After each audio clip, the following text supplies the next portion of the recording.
የጌታችን የመድኃኒታችን የኢየሱስ ክርስቶስ ጸጋና ሰላም ይብዛላችሁ። ክብር ለእግዚአብሔር ይሁን። የሐዋርያት ሥራ ምዕራፍ 15 ውስጥ ነው ያለነው። በቤተ ክርስቲያን ታሪክ ውስጥ ለመጀመሪያ ጊዜ የተደረገ ትልቅ ጉባኤ ነው። በሐዋርያትና በሽማግሌዎች እንዲሁም በመላው የኢየሩሳሌም ቤተ ክርስቲያን ሰዎች የተደረገ ትልቅ ጉባኤ ከምክንያቱ ጀምረን እያጠናን ነው ያለነው። ከቁጥር 6 ጀምሮ ሐዋርያትና ሽማግሌዎችም ስለዚህ ነገር ለመማከር ተሰባሰቡ ይላል። መማከር ብሎታል። የመረጠው ቃል ደስ ይላል። ለመነጋገር፣ ለመማከር፣ በጉዳዩ ላይ መፍትሄ ለመስጠት አንድ ጥልና ክርክር የሚፈጥር ነገር ሲገጥመን በትምህርትም ሊሆን ይችላል፣ በስነ ምግባር ጉዳይ ሊሆን ይችላል። ብቻ ጥያቄ የሚፈጥር ነገር ምስክርነትን ሊጎዳ ይችላል ብለን የምናስበው ነገር ሲገጥመን መፍራት የለብንም። ጉዳዩ ከባድ ነው። ይህን ነገር ብናነሳው ብንወያየው የሆነ ሌላ ችግር ይፈጥራል ምናምን እንላለን። ብዙ ጊዜ ራሱ ለመማከር መቀመጥ እንፈራለን። እንዲህ አይነት ነገር አለ አንዳንድ ጊዜ። ከዚህ የምንረዳው ምንድን ነው? የትኛውንም ጉዳይ መንፈስ ቅዱስን ይዘን ክርስቶስን ማዕከል አድርገን በእግዚአብሔር ፊት ተሰባስበን ለመማከር ወደኋላ ማለት የለብንም፣ መፍራት የለብንም። መፍትሄው ይሄ መሆኑን ነው የሚያሳየን። በጣም እኮ አስገራሚ ነው። ሰዎቹ ቀጥታ በጌታ የተሾመ ሐዋርያ እና እነዚህ ካልተገረዛችሁ ትድኑ ዘንድ አትችሉም የሚሉ ሰዎች እነሱንም የሚደግፉ በኢየሩሳሌም ከተማ ያሉ አማኞችና አገልጋዮች ያሉበት ስብሰባ ነው። በነገራችን ላይ ሐዋርያው ጳውሎስ በገላትያ መልእክት ላይ ዋኖች መስለው የሚታዩ ምንም ቢሆኑ አለ አንዳች አይገደኝም እያለ ይናገራል። ምክንያቱም ሐሳባቸውን ያልተቀበሉ የነበሩ እንዳሉ እናዋለን። አለቆች የመሰሉት ግን በፊት ማን እንደነበሩ አይገደኝም። እግዚአብሔር የሰውን ፊት አይቶ አያደላም። በኋላ ሐሳባቸውን ለወጡ እንጂ እነዚህ ሰዎች አለቆች የመሰሉ ሰዎች ተከራክረው እንደነበረ የሚያሳይ በስብሰባው ላይ አርነታችንን ይሰልሉ ዘንድ ሾልከው በስውር ስለገቡ ስለ ሐሰተኞች ወንድሞች ነበረ ካለ በኋላ የወንጌል እውነት በእናንተ ዘንድ ጸንቶ እንዲኖር ለአንድ ሰዓት እንኳ ለቀን አልተገዛንላቸውም ይላል። ስለዚህ ክርክሩ በጣም የጦፈ ነበር ማለት ነው። አለቆች ከመሰሉ ሰዎች ጀምሮ ይሄን የስተት ትምህርት አንጾኪያ ቤተ ክርስቲያን ይዘው እስከ ሄዱ ሰዎች ድረስ በተለይ ከፈሪሳውያን ወገን ወደ ክርስትናው የገቡ ከአይሁድ የተጠሩ ክርስቲያኖች ቀላል አይደለም። በመገረዝ እንደተያዙ ነው። በሙሴ ሕግና ስርዓት እንደተያዙ ነው። ይሄ ችግር ነበረባቸው። በቃ ፋክቱን እግዚአብሔር አልሰወረውም። ጭብጡ ይሄ ነው። አሁን እና ደግሞ የመጀመሪያዋ ቤተ ክርስቲያን ኢየሩሳሌም ናት። እነ ጴጥሮስ ሐዋርያት በሙሉ ያሉባት ዋና ዋናዎቹ እነ ጴጥሮስ እነ ያዕቆብ እነ ዮሐንስ ከጌታ ቀጥታ ስልጣን የተቀበሉ ሰዎች የሚመሯት ጉባኤ ላይ እንደዛ ነው ትምህርቱ። ወይም ብዙ ሰዎች አሉ ቢያንስ እና ይሄንን ነገር አንስተን ብንማከርበት እንዲህ ነው። አይከብድም? ብዙ ችግር አይፈጥርም? ከምክክሩ ከስብሰባው በፊት አይምሮ ይሄን ሁሉ ሊያስብ ይችላል። ግን እግዚአብሔር የለየውን ሐሳብ መከተል ያስፈልጋል። በቃ ጉዳዩ ወደ ብርሃን ይምጣ። እውነትን የያዘ ማንኛውም ሰው ወደፊት ነው የሚሄደው። ሁልጊዜ እውነት ናት የምታሸንፈው። ማፈግፈግ ብሎ ነገር የለም። ጳውሎስና በርናባስ ምንም አልመሰላቸውም። እነዚህ ዝም ብለው ተራ ሰዎች መጥተው ነገሩን ለዚህ ያበቁታል እንደ ይህን ያህል ትልቅ ስብሰባ አያስፈልገውም አላለም። እንደውም ገፋ። እዛ ያለው ችግር እንዲታረም ይፈልጋል። አይደለም አንጾኪያ ሊገባ ቀርቶ እዛው ምንጩ ቦታ ላይ እንዲታረም ነው የጳውሎስ አካሄድ። ስለዚህ ምንም አልፈራም፣ ተጋፈጣቸው። እሱ ተሰብሳቢ ሆኖ ሄደ። ይደመጥ የሁሉም ሐሳብ። መገረዝ ያድናል የሚሉ ሰዎች ይናገሩ። የሙሴ ሕግን ላይ ጠበቃ የሆኑ ሰዎች ይናገሩ። በቃ ይውጣላቸው። እንደዛ ነው ነገሩ። ስብሰባው በጣም ፍሪ ነበረ። በምንድን ነው የምናውቀው? ከብዙ ክርክር በኋላ የሚል ቃል ነው ያለው። ክርክር በደንብ ነበረ እና እነ ጳውሎስም በጣም ለገባቸው እውነት ዲፌንድ ያደረጉ ነበረ። አለቆች የመሰሉት አይገዱኝም፣ በቃ ለቀን አልተገዛንም። በቃ በውይይት ውስጥ ለእውነት ያሳዩት ደፋር የሆነ ምስክርነት ለራሳቸው ለኢየሩሳሌሞች ያስፈልግ ነበረ። ስለዚህ ተጋፈጡት ማለት ነው። እግዚአብሔር ይርዳን። እንደዚህ አይነት ነባራዊ ሁኔታ ሊገጥመን ይችላል። ይኸውላችሁ የኔ ሐሳብ ያንተ ሐሳብ ለመባባል አይደለም የተገናኙት። በዚህ ጉዳይ የእግዚአብሔር ሐሳብ ምንድነው? እግዚአብሔር ምን ይላል? አሕዛብን በተመለከተ ያለው የእግዚአብሔር ዕቅድ ምንድነው ነው ነጥቡ። ይሄ ነው። ከመገረዝም ከሙሴ ሕግ አኳያ አሁን ወደ ጌታ ዘወር ያሉትን አሕዛብን የሚመለከተው የእግዚአብሔር ሐሳብ ምንድነው? ይሄ የሚያከራክር ከሆነ ከእግዚአብሔር ወገን ሆኖ መሞገት ከቃሉ እያወጡ ማለት እና ይሄ በትክክል በዚህ ደረጃ እንዲወጣለት ስለፈለገ እግዚአብሔር በቃ ዳግም ይሄ ርዕስ በማይነሳበት ደረጃ መፍትሄ ማግኘት ስለነበረበት በቃ ክርክሩም ተፈቀደ። ተከራከሩ በጣም እና የሚጠበቁት እነማን ናቸው? እንግዲህ ሐሳብ እንዲሰጡ መቼም አንዳንድ ሰው እኮ በተለየ መንገድ የሚጠበቃል። የመንግሥተ ሰማያትን መክፈቻዎች እሰጥሃለሁ የተባለው ማን ነው? ሐዋርያው ጴጥሮስ አለ። ይሄ ብቻ አይደለም። በኋላ ላይ እንደምናየው ገላትያ መልእክት ውስጥ ለተገረዙት የሆነ ወንጌል በአደራ የተሰጠው ነው። ጴጥሮስ ማለት በአብዛኛው በተገረዙት መካከል እንዲያገለግል ወንጌልን ጌታ ራሱ በአደራ የሰጠው ነው። ስለዚህ ከሁለት ነገር አኳያ የበለጠ ይጠበቃል የጴጥሮስ። አንደኛ እግዚአብሔር ጌታ ኢየሱስ ከመጀመሪያው ጀምሮ በቃ የመንግሥተ ሰማያትን መክፈቻ በቀዳሚነት እንዲጠቀም የበዓለ ሃምሳ ዕለት የሰበከው እሱ ነው። 5000 ሰዎች ባመኑ ጊዜ የሰበከው እሱ ነው እያለ ሄዳል። እነ ቆርኔሌዎስ ቤትም የሰበከው እሱ ነው። ብዙ ሊዲንግ የሆነ በቃ የመሪነት ቦታዎችን ያገኘ ይሄን ሰው ደግሞ ወድቆ የተነሳ በመሆኑ እንደዚህ አይነቱን ሰው በመጠቀም ወድቆ የተነሳውን በመጠቀም እግዚአብሔር ከፍ ያለ ድል አድራጊነትን በዚች ዓለም ላይ ማሳየት ፈልጓል። ሲበቀል እንዲህ ነው። በዛው በተሸነፈው አካል ያሸንፋል። ጴጥሮስ ተሸንፎ እንደነበር እናውቃለን አይደል? በጣም የሚገርም ነው። አንዱ ስብከቱን ላይ የምናነሳው አለ ስለ ጴጥሮስ። ይፈታው ዘንድ ቆርጦ ሳለ በጴንጤናዊ በጲላጦስ ፊት የካዳችሁትን ብላቴናውን ኢየሱስን እግዚአብሔር አከበረው አለ። በጲላጦስ ፊት የካዳችሁትን እሱ በማን ፊት ክዶት ነበር? በገረድ ፊት እኮ ነው የካደው። ግን የሚገርም ነው። ፈጽሞ በህሊና ውስጥ እስኪረሳው ድረስ እግዚአብሔር ተቀብሎታል። ስለዚህ ሰዎቹን እስከዚህ ደረጃ መናገር የቻለ ሰው ነውና ሲጠቅምም እንደዚህ ሲወድቅ የዛን ያህል የነበረው ሰውዬ ለጌታ መሳሪያ ሲሆንም የዛን ያህል ነው። ብዙ ምርኮ ነው የተሰበሰበው። በዚህ ክዶ በነበረ ሰው ብዙ አማኝ ተገኘ። አየህ፣ እግዚአብሔር ሲበቀል እንዲህ ነው። አለማመንን የተበቀለው በአንድ ወቅት ክዶ በነበረ ሰው ነው።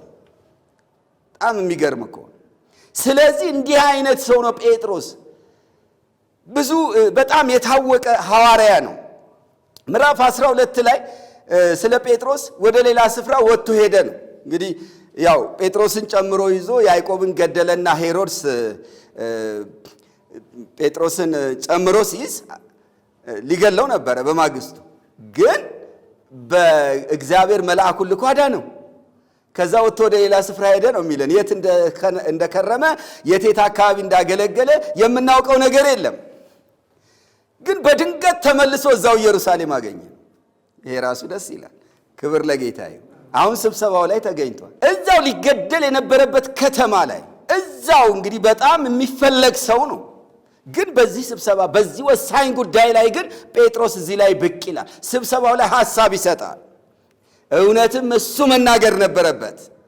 እስቲ ምን ሊሆን ለተገረዙት ሐዋርያ እንዲሆን ስልጣን የተሰጠው ሰው፣ ለተገረዙ ሰዎች ወንጌል በአደራ የተሰጠው ሰው ስለ መገረዝ ምን ሊሆን፣ ስለ አሕዛብ ምን ሊሆን? የሁሉም ጉጉት ነው። ጴጥሮስ ገና አፉን ሲከፍት እንጃ ጸጥ እንደሚል ነው እሱን ለማዳመጥ ሰው በሙሉ። ስለዚህ ምን አለ?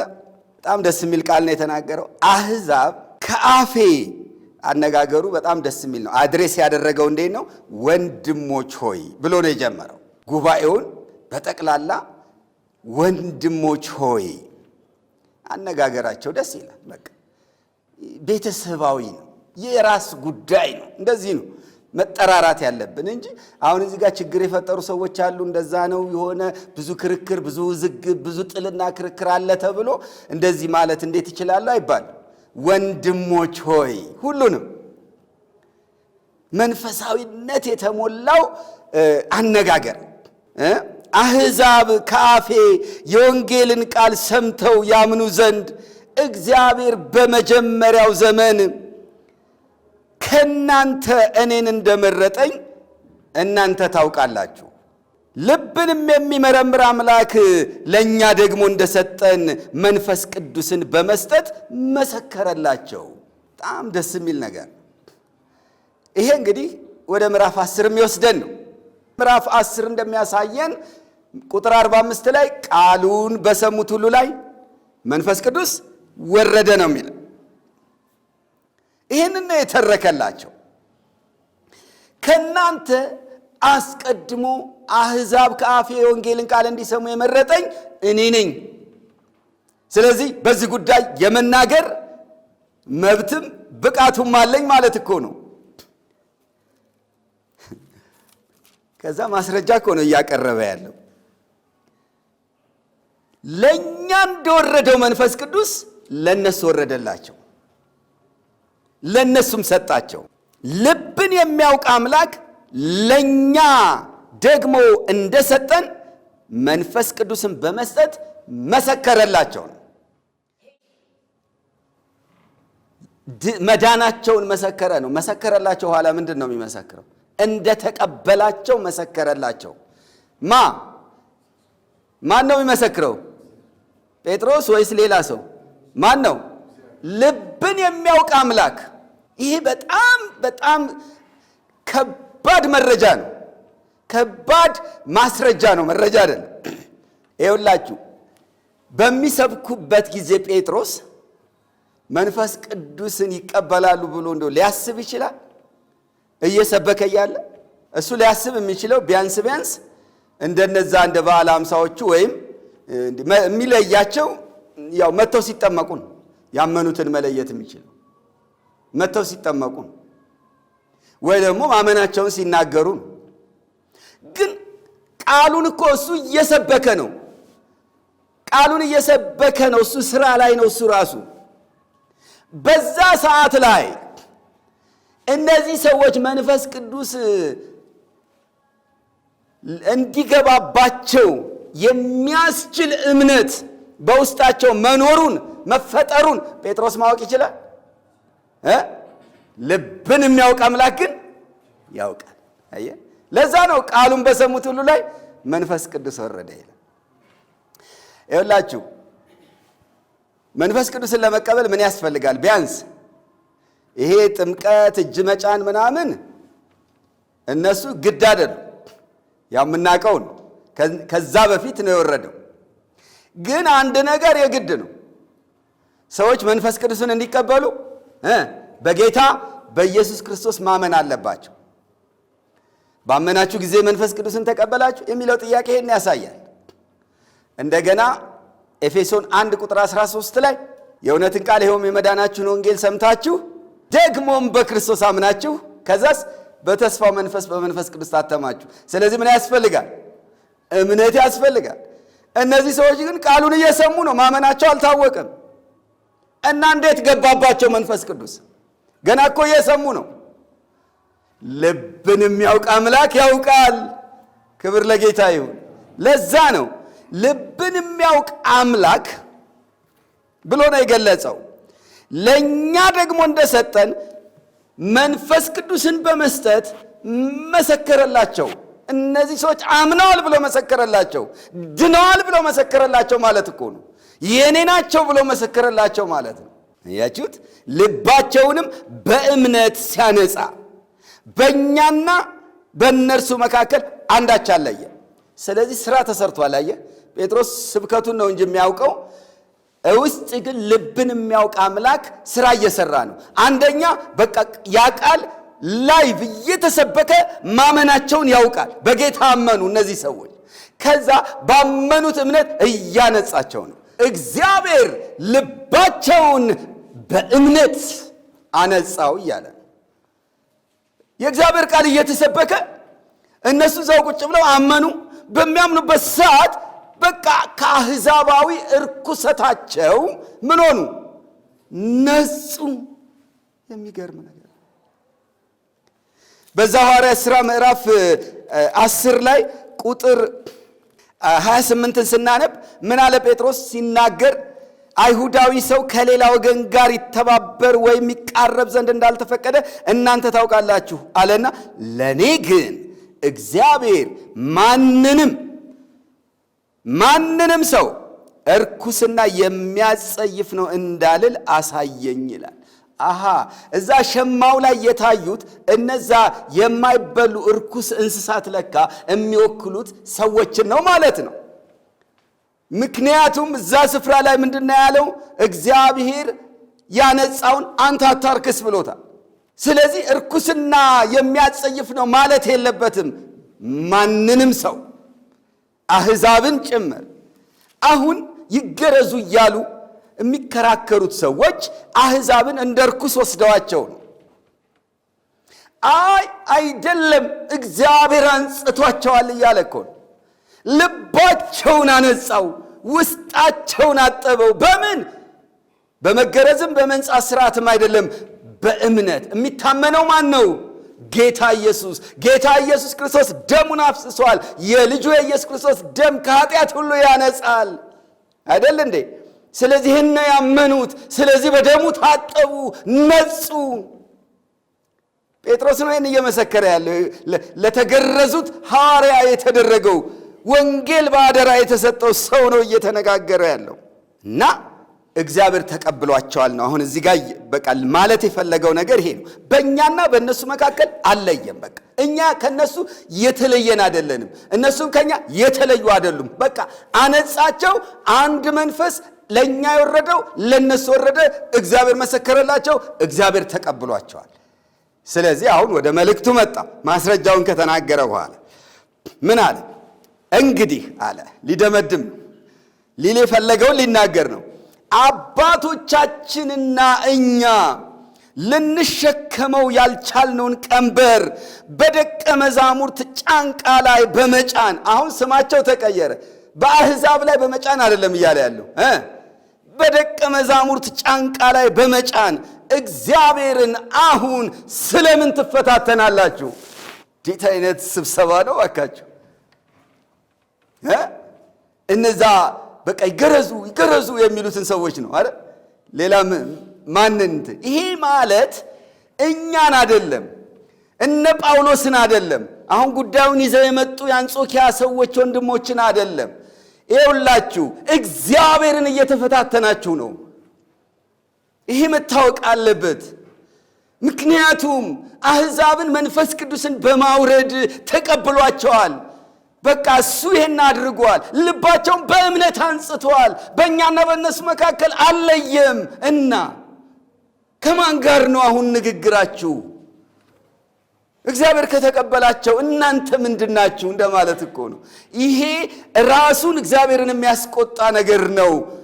እየተፈታተናችሁት ነው፣ ማስጠንቀቂያ ነው። ስለዚህ በቀጥታ ችግሩን አድሬስ አደረጉ። ጴጥሮስ እኮ የኢየሩሳሌም ቤተ ክርስቲያን በቃ አገልጋይ ነው እንበለው፣ እንደ አጥቢያ ከሄድን። በእርግጥ ሁሉም ቦታ ነው ሐዋርያ ስለሆነ።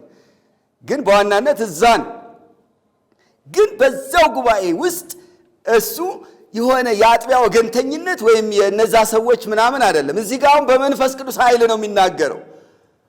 በቀጥታ ተጋፈጠው፣ ችግሩን በይፋ አድሬስ አደረገው። ከዛ አለፈ። ከዚህም በላይ ነገር ግን አለ በጌታ በኢየሱስ ክርስቶስ ጸጋ አለ እንደነርሱ ደግሞ እንድን ዘንድ እናምናለን።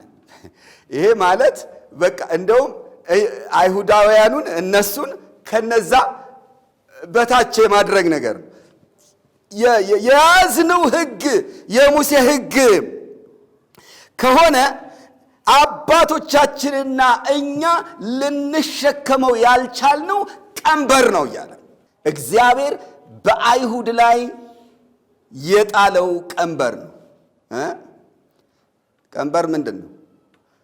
ቀንበር ማለት በሬዎቹን ስርዓት ያስይዛል አይደል?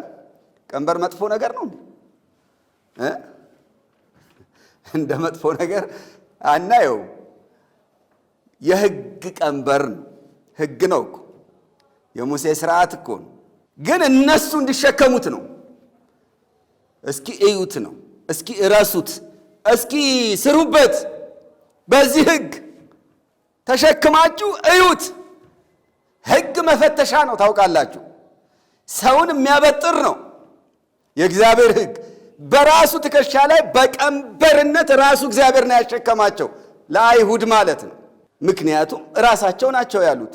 እግዚአብሔር ያለውን ሁሉ እናደርጋለን አሉ። ሕጉ ሲሰጣል አሉ ካላችሁ ተሸከሙት አለ። ውጤቱ ምን ሆነ? አባቶቻችንና እኛ ልንሸከመውም አልቻልን፣ እንኳን ልንሰራበት ነው። እና ይሄን ቀንበር ወስደን አሁን ከአሕዛብ ወደ ጌታ ዞር ባሉት ደቀ መዛሙርት ላይ መጫን፣ ይሄ እግዚአብሔር መፈታተን ነው። እግዚአብሔር በእነሱ ላይ አልጫነም። የጫነው በእስራኤል ላይ ነው። እኛም አልቻልነውም። እኛ ያልቻልነውን በእነሱ ላይ እንዴት ነው ምንጭ ነው? እነሱን ያለ ቀንበሩ ያለ ሕጉ ተቀብሏቸው መንፈስ ቅዱስን ልኮላቸው እያለ ይሄ እግዚአብሔር መፈታተን ነው አላቸው። ግን አሕዛብ የሕግ ቀንበር ባይጫንባቸውም ከአሕዛብ ወደ ጌታ ዞር ያሉት ሌላ ቀንበር ግን አለ። ማቴዎስ 11 አይደል? ሁላችንም የምናውቀው ምን የሚል እናንተ ደካሞች ሸክማችሁ የከበደ ወደ እኔ ኑ አለ ጌታ። እንዲያውም እነዚህን ለማን ነው ይሄ የተባለው? ለአሕዛብ አይደለም፣ ከአይሁድ ወደ ጌታ ለሚመጡ ሰዎች ነው። እናንተ ደካሞች ሸክማችሁ የከበደ። ምክንያቱም ሕጉም ቢሆን ሌላም ሸክም መጀመሪያ ለነሱ ነው፣ ቀጥሎ ለአሕዛብ እንተረጉመዋለን። ሸክም የከበደው ማንኛውም ሰው ወደ ጌታ ይምጣ አለ። አሁን የሕግ ለአይሁድ ሲሆን የሕግ ቀንበር ነው የሚከብደው። ለአሕዛብ ቢሆን ደግሞ ሌሎች የተጫኗቸው ቀንበሮች አሉ። ሁሉም በላዩ ላይ የተጫነው ቀንበር ከብዶታል። ወደ ጌታ ይምጣ፣ ከዛስ እኔም አሳርፋቸዋለሁ አለ። በቃ እንደመጡ ያሳርፋቸዋል። ይሄ ከተጫነባቸው ቀንበር ማለት ነው። ከሱ ያሳርፋቸዋል። ከዛስ በኋላ ከእኔ ተማሩ፣ እኔ የዋህ በልቤም ትሑት ነኝና ቀንበሬንም በላያችሁ ተሸከሙ አለና ከዛስ ለነፍሳችሁ እረፍት ታገኛላችኋል። ይኸውላችሁ ያኛው ቀንበር ከጌታ በፊት ጌታን ሳያገኙ ሰዎች የሚሸከሙት ቀንበር የሚሸከሙት ሸክም ያደክማል። እናንተ ደካሞች ሸክማችሁ የከበደ በቃ ይከብዳል፣ እረፍት ይነሳል። እሱን ሲያወርድላቸው ያርፋሉ። አሁን የሚያርፉት ከዛኛው ሸክም ነው። ግን ጌታን ካመኑ በኋላ ደግሞ የውስጥ እረፍት ያስፈልጋል። የነፍስ እረፍት፣ የልብ እረፍት ያስፈልጋቸዋል። እሱኛው ግን የሚገኘው እንዲያውም ጌታ በሚያሸክመው ቀንበር ነው። ክብር ለጌታ ይሁን። ሁለተኛው ቀንበር አይደለም የውጭ የውስጥ እረፍት የሚሰጥ ነው። ቀንበሬ ልዝብ ሸክምም ቀሊል ነው። በደስታ በፈቃደኝነት እየተመቸን የምንሸከመው ሸክም ነው። አሕዛብ ይሄኛው ቀሊል ቀንበር ነው የሚያስፈልጋቸው። እንጂ የመገረዝ ቀንበር፣ የመብል ቀንበር፣ የመብል ሕግ ቀንበር በጠቅላላ ያ የቀረው ከባድና አስቸጋሪው ቀንበር በእነሱ ላይ መሆን የለበትም። በርናባስና ጳውሎስም እግዚአብሔር በእጃቸው በአሕዛብ መካከል ያደረገውን ምልክትና ድንቅ ሁሉ ሲተርኩላቸው ይሰሙ ነበር። አሁን በቃ ያኛው ቀረ። መገረዝ ይቻላል አይቻልም፣ መገረዝ ያድናል አያድንም ምናምን የሚለው የሚያጨቃጭቀውን ነገር እነሱ ብዙም ኢግኖር እያደረጉት፣ እነሱ ልባቸውን የሞላውን ነው የሚናገሩት። ግን ለተያዘው ርዕስ በጣም ግብአት ነው፣ ዋነኛ ግብአት ነው። አሁን ጴጥሮስ የመጣበት አመጣጥ ምንድን ነው? መንፈስ ቅዱስን አወረደ፣ ለእኛ እንዳወረደ ለእነሱም በዚህ ተቀብሏቸዋል፣ መስክሮላቸዋል ነው አይደል? አሁን ደግሞ የዚህን ሌላ ገጽ ነው በርናባስና ጳውሎስ የሚናገሩት። በርናባስ እንዲመሰክር ነው የተደረገው እና እንዲህ ስሙ መጀመሪያ በመጠራቱ ሞር እዚህ ላይ ይህንን ምስክርነት እየሰጠ ያለው እሱ እንደሆነ መገመት ወይም መረዳት እንችላለን። ማናቸው የሚናገሩት ግን ጳውሎስና በርናባስና ጳውሎስ እግዚአብሔር በእጃቸው በአሕዛብ መካከል ያደረገውን ምልክትና ድንቅ ሁሉ ተረኩ። ሲተርኩላቸው ይሰሙ ነበር። እግዚአብሔር ለነሱ ቃሉን ስንናገር ጌታ ኢየሱስን ያከብረው ዘንድ በእነሱ መካከል በምልክቶችና በድንቆች መስክሮለታል።